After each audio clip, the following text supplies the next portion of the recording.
Mayo Experience. Mayo Experience. Mayo Experience. Mayo Experience. Experience. Welcome to the Pat Mayo Experience, presented by DraftKings, Sanderson Farms Picks, Bets, and Preview. Going to do my walkthrough on FantasyNational.com in conjunction with the betting odds at DraftKingsSportsbook.com.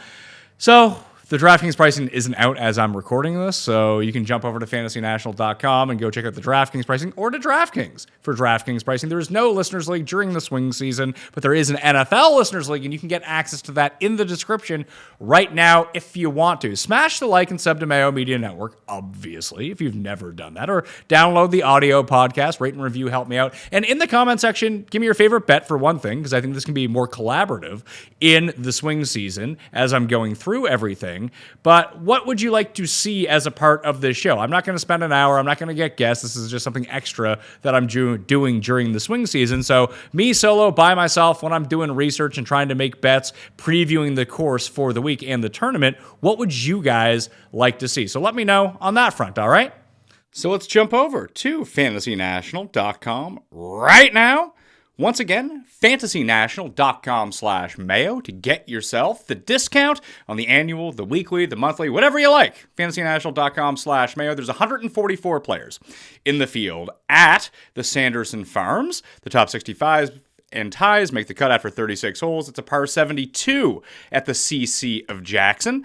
And you're going to see it at 7,461 yards, championship Bermuda grass greens. And we take a quick look at the scorecard just off the hop. What do we notice? Well, you see a collection of par fours, which are the first, second, and third most difficult holes on the course, including number 16 and number 18 to go along with number 6.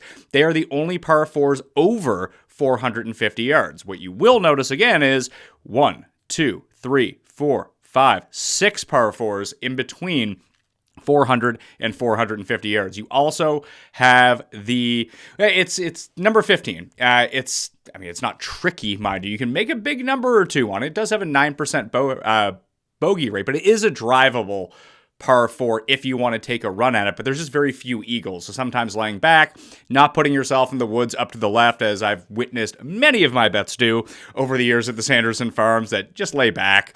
Unless you know you have a straight shot, chip it up and in. It's very easy to make birdie on this hole. As you can see, one of the highest birdie rates, the highest birdie rate of any non-par 5 on the course. The eagle rates are a little bit lower than you'd suspect.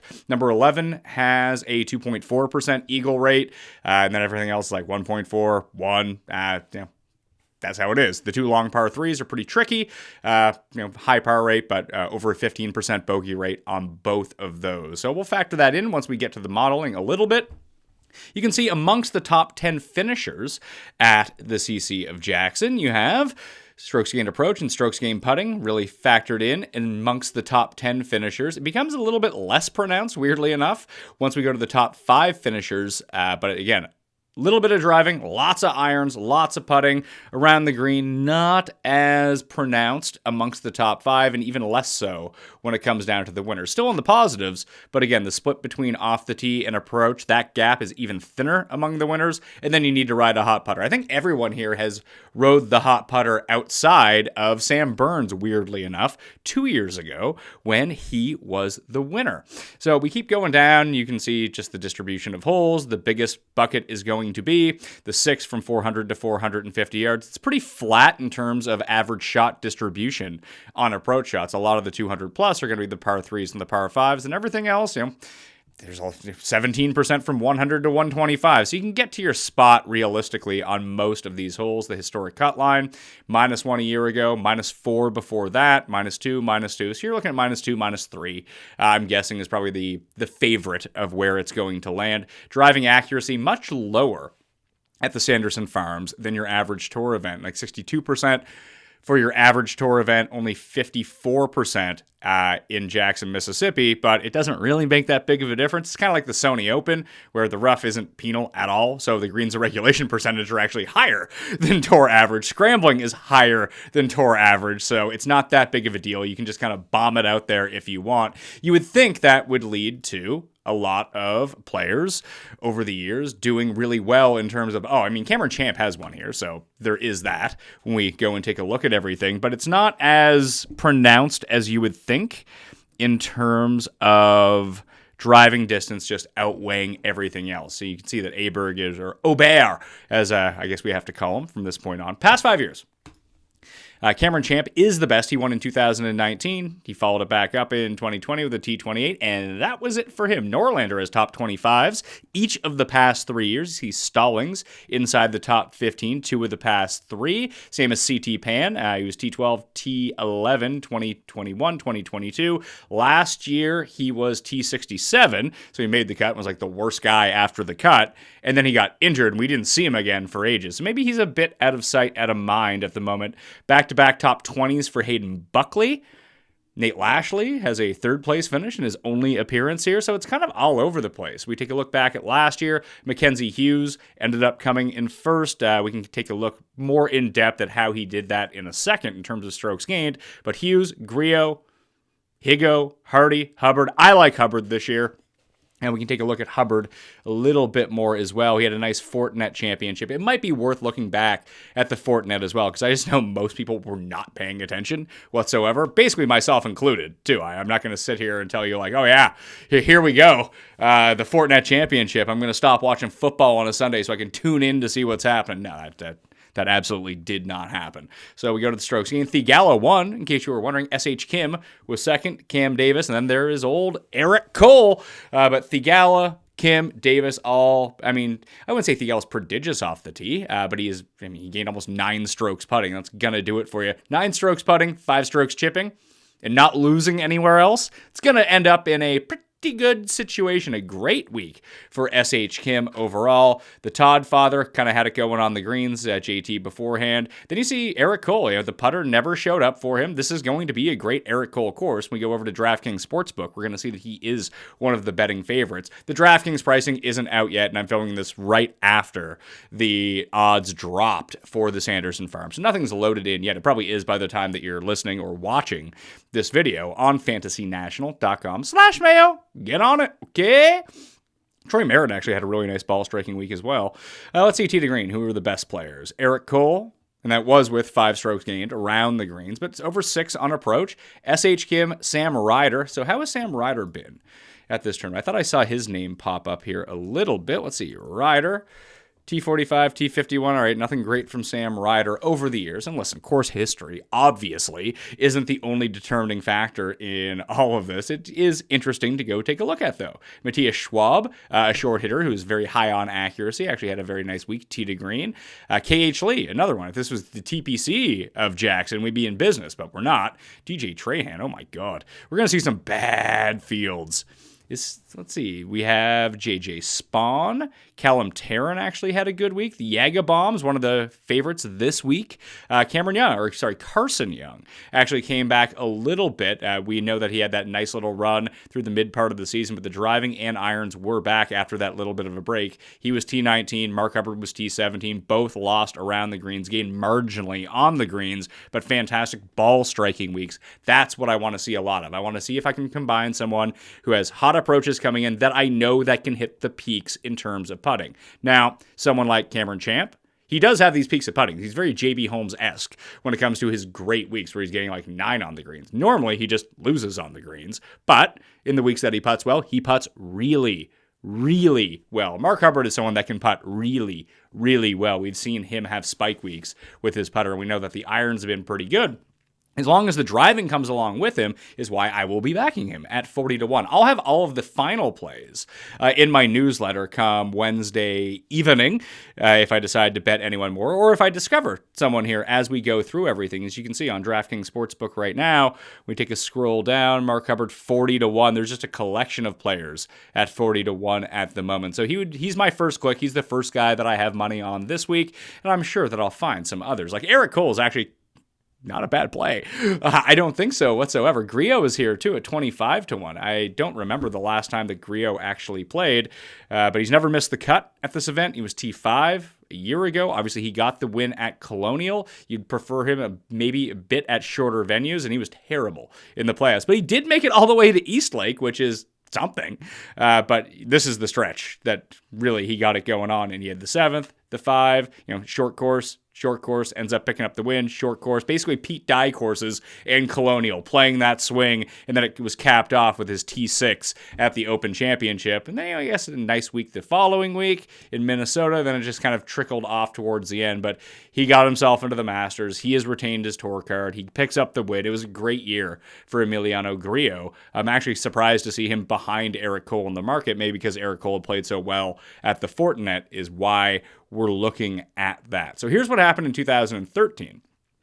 So you have Mackenzie Hughes ends up being the winner, losing strokes off the tee. Very classic. Did he lead the field around the green? No, he was only 4th around the green. You see with the guys that primarily leaned on around the green, none of them outside of Hughes finished inside the top 10. And then until you get down to Dean Burmeister, who gained 3 strokes, which isn't all so bad. But Mackenzie Hughes had a great iron week. He had 5.3 on approach, 3.7 putting. That's sort of what we're looking for. Obviously, it worked for Mackenzie Hughes because the chipping came along with it. But then you see the other players. There was only Joel Damon, who lost 2 strokes on approach, was the only player inside the top 15 who lost strokes putting. Now you see Nick Hardy only gained marginally, but the ball striking was through the roof. Ditto for Keegan. Ditto for, Sig was all chipping and putting.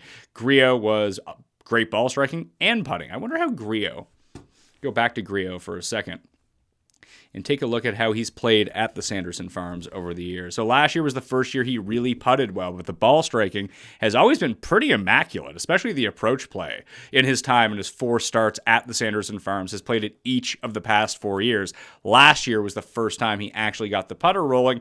And as you can see, to close the season, he had more positive putting weeks than negative putting weeks, which is not something that you would think about for Emiliano Grillo. Over his past 10 events, he's gaining 1.8 strokes on the greens for his career. He is a negative putter. But you can see the very poor Tour Championship. And this was against the big boys, too. So when you're playing against Jon Rahm and Rory and Morikawa and everyone who are the best of the best, Grillo doesn't really match up with those guys all that well. This is more of his field. Basically, glorified Corn Ferry. He's one of the best guys in this field. So maybe it'll come down between Cole and Grillo for me. Let's try to find some other guys. Taryn. Okay, so Taryn was T13. I believe Taryn is another one who popped up at the Fortinet. Yeah, he was 7th. And the putter has been really good after his horrendous putting stretch through the midsummer. Most of this on bent grass, by the way. And yeah, let's see. Rocket Mortgage bent. Travelers is Northeast POA. It was bent grass at the Canadian Opens. Bent grass at the Charles Schwab. Now we're back on Bermuda. He gained at the Wyndham. Fortinet is bent, and he gained there as well. So maybe he's just seeing the lines a little bit better right now.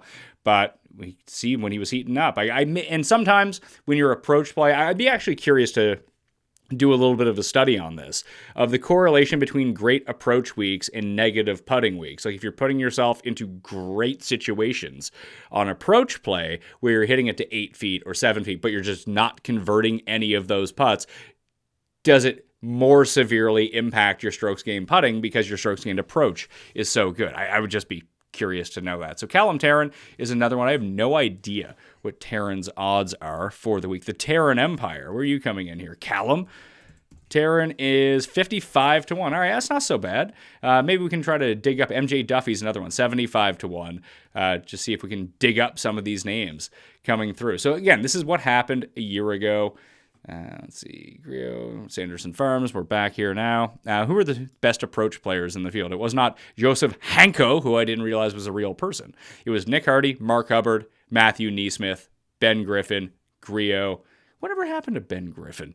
He was so hot right now through the Players' Championship, and then that was the end of him. Grillo, Hughes, Knox, Straka, CT Pan. CT Pan, actually, he couldn't chip or putt. How is CT Pan? Did he play in the Fortinet? Let's find out. He did. He missed the cut. The irons were pretty good, though. His driver has been abysmal. Basically, he came back onto the scene at the Heritage, played Wells Fargo, and then he actually played really well at the Byron Nelson and in Canada, and then that was kind of the end of him for a little bit. But as we pointed out, he does have 2 top 15 finishes here, has gained on approach in each of his past 3 starts, gained 7 strokes putting in 2020. I wouldn't count on that ever happening again for him. Maybe you can. Maybe there's an outlier week coming for our guy, the Panimal. But no, 3 cuts in a row. The approach wasn't bad at the Fortinet. If he can just kind of recapture a little bit of his driving and then have a good chipping and putting week to go along with his irons, maybe that is a situation that we want to invest in. Where is Pan? Pan is 80-1. I mean, that doesn't seem like long enough. We'll have the simulator up later on in the week on Fantasy National.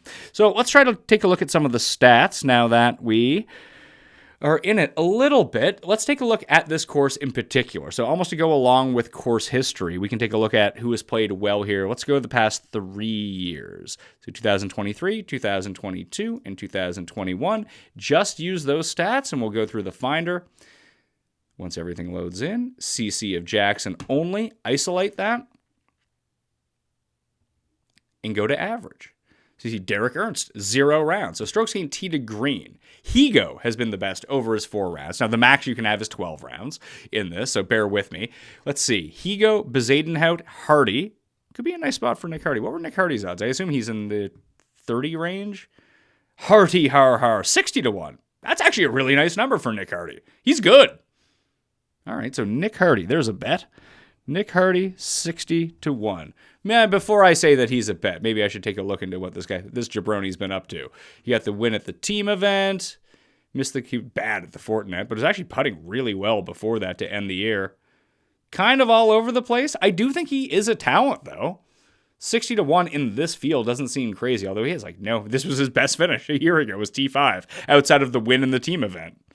Yeah, maybe he isn't an auto bet. We'll see. He's on the short list right now. Nick Hardy, 60-1. So decommitting myself from making that bet. But the tee to green has been good for him here. We'll see guys who are bad tee to green. Scott Brown, Eric Cole was terrible here a year ago. Different player at this point in time. Same as Carson Young. Let's take a look at Carson Young's odds. Carson Young, 100-1. Now that's something that's a little bit better. We saw that he was pretty good at the Fortinet. You see Troy Merritt was also good at the Fortinet. He comes in at 110-1.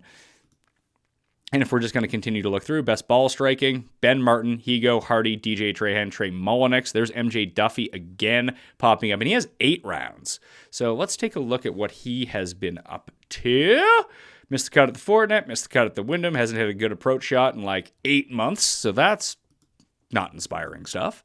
61st at the Sanderson Farms a year ago, cleaned up over 10 strokes tee to green in 2020 when he played and came in 12th. Couldn't make a putt that week. So the irons have been really bad for him. Let's see how his lead-in form was to those events then. Had played really well at the Fortinet ball striking wise, lost a ton putting, lost 7.6 strokes putting the week before his 61st a year ago when he gained both on approach and with driving. He got absolutely mollywopped at the Fortinet before he came 12th and led everyone tee to green. Actually, I think Sergio led everyone tee to green. That was the year that Sergio won. But still, he gained on the greens at the Fortinet, lost here. So maybe MJ Duffy, I don't like the odds, mind you. Duffy, D-A-F-F? Yeah, there we are. 75-1. I'd rather bet Carson Young at 100-1. But DraftKings-wise, I don't think I hate that. Oh, there's Sam Bennett. Didn't realize Sam Bennett was playing. I guess he didn't play this last year. Maybe is that are him and Bhatia just talent plays at this point? I'd like to say yes. And the approach play has been really bad. The putting's been off and on, but a very good driver. And as we saw, once you get farther up, has he gained? He's never gained more than 0.8 strokes in any tournament on approach. That's going to be limiting for your overall chances to win. But could he pull a Bryson at Detroit that year where he just smokes everyone so much off the tee that he can, if he runs a hot putting week to go along with it, then all of a sudden he doesn't really need to do all that much with his approaches. He can gain a stroke or 0.8 and have beat his career best of 0.8 strokes gained approach, and all of a sudden he'd be looking a little bit better. And let's take a look at Champ. Wake up, Champ. See how he did it the year that he won. Because I'm always curious, because he's sort of a weird outlier type player. He gained 2.6, but yeah, that was his method at this course. He gained almost 6 strokes off the tee. He gained over 9 strokes putting and was good enough off the tee and was basically break even around the green. So that is a path to winning at this event. You can see Sanderson Farms, Fortinet, 3M are the three tracks where he has played pretty well over the course of his career. So, I mean, those are where it's crazy to think that he has 3 wins. And there are some really good players who have nowhere close to that. Yet we do not consider Cam Champ to be a very good player. So now I'm going to unclick these ones. And it's difficult right now. I'm going to run the model. And I'm going to run a long-term model because, I mean, most of these guys, if they've played any time in the past 6 weeks, it's been at the Fortinet 1 event. So I think looking at a larger sample and just trying to get a pretty good baseline of where players are at is probably where we want to be perfectly honest with you. Because what's it going to tell you? If we look at the past 24 rounds, that still might go back like 6 months at this point for some of these players. So here's how I built the model out. It is par 4s of 400 to 450 yards, 10% approach, 25 off the tee, 20. So again, that gap is closer at the top. So I want to make that closer in the modeling. Par 4s overall, 11%, par 5s, 10% opportunities gained, 10% putting from 5 to 10, 7 putting from 10 to 15, 7 feet. So be very good at opportunities gained, make your birdie putts, boom, load that in. We shall be good to go. Hopefully, it can tell us something that we want to see this week. Hopefully, Mark Hubbard is up there. Mark Hubbard, Sam Bennett, Hardy, Carson Young, Eric Cole. I mean, just to kind of scroll back and take a look at the odds at the top. Ludwig Aubert might absolutely dominate everyone, but he just played in the Ryder Cup, played really well. He's by far the best player in this tournament in terms of talent, but that's just coming over from Rome after winning the Ryder Cup. It's nice to see him here to try to get his full tour card, but I can see the first few rounds not going great for old Aubert. Eric Cole, 20 to 1 looks pretty nice. SH Kim, that's just too high for him. I still like the 40. The 40, like I said, the 40 is where I have the money in right now, and that's on Mark Hubbard. Bhatia at 50. Everyone loved him at the Fortinet, and he sucked. Davis Thompson actually wasn't so bad through 2 rounds. Maybe I can look at some Davis Thompson. So D-Tomp, and we'll take a look at, Kevin Yu hasn't been bad. Brandon Yu, Nick Hardy at 60 to 1. Oh, Custy Pete, Peter Cust. There's Davis Riley, 55 to 1. Jesus. What a drop-off from that guy.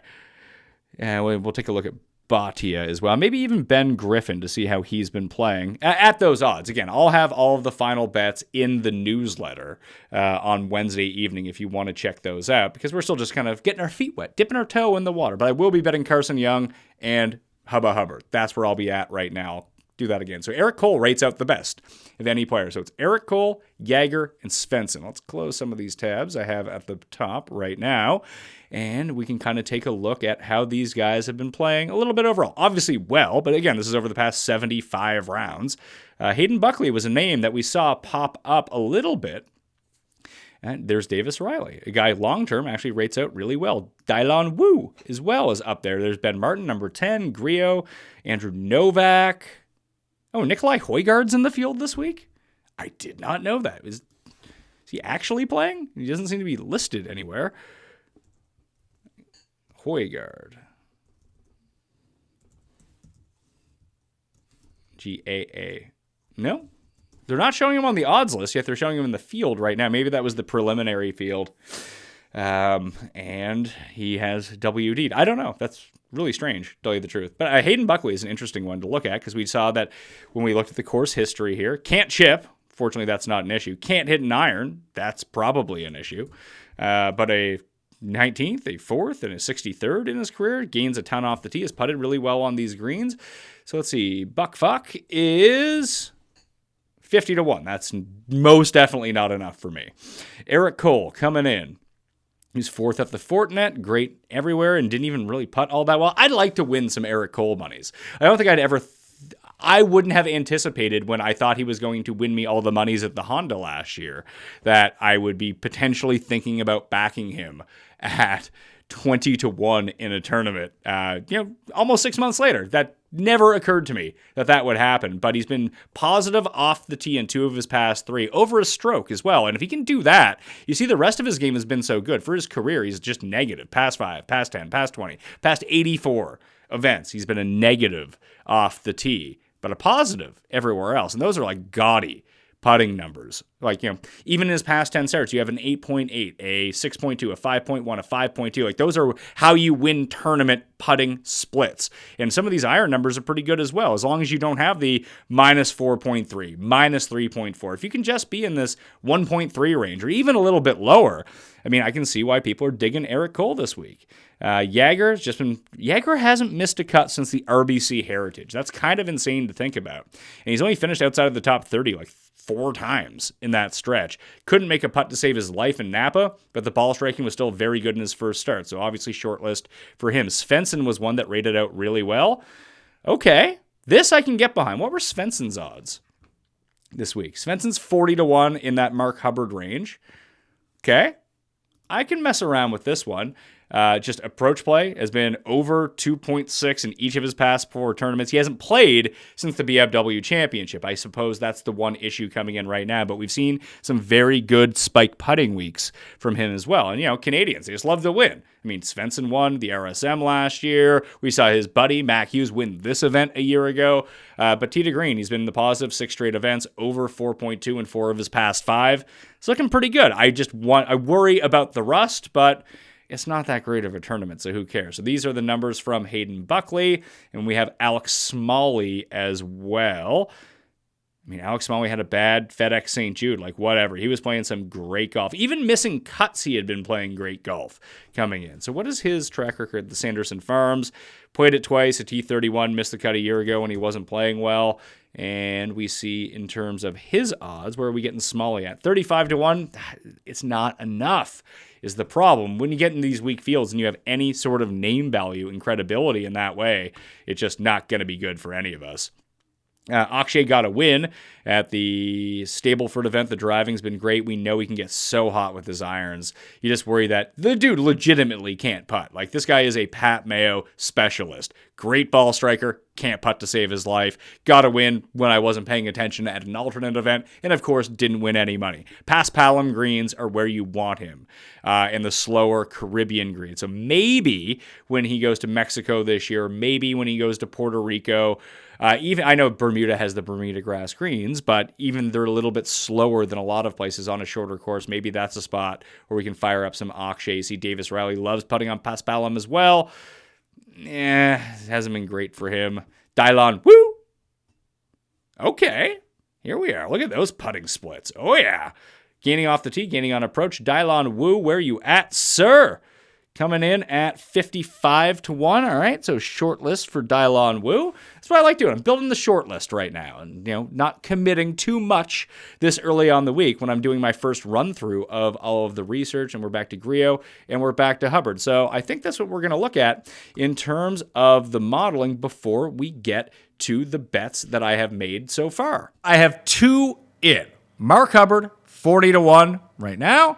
Carson Young, 100-1 with a top 5 each way. I went through the players that I'm looking at throughout the course of the research. I'll see where I land on Wednesday. You can subscribe to the newsletter that is completely free. That link is down in the description. And then Wednesday evening, you'll get that link sent to you, and boom, the cheat sheet will be right there to see where I fall. Hopefully that this research helped you out. Hopefully the walkthrough jarred something in your mind of where you want to go this week, or maybe what you want to fade. Whatever you want to use it for, I'm all here for it. Let me know if you want me to keep this going and different things that you would like for me to cover in this show every single week during the swing season until we start doing full-time golf again. All right? fantasynational.com/Mayo to get yourself that discount. Smash the like and sub to the channel on the way out. I'm Pat Mayo. Thank you for watching.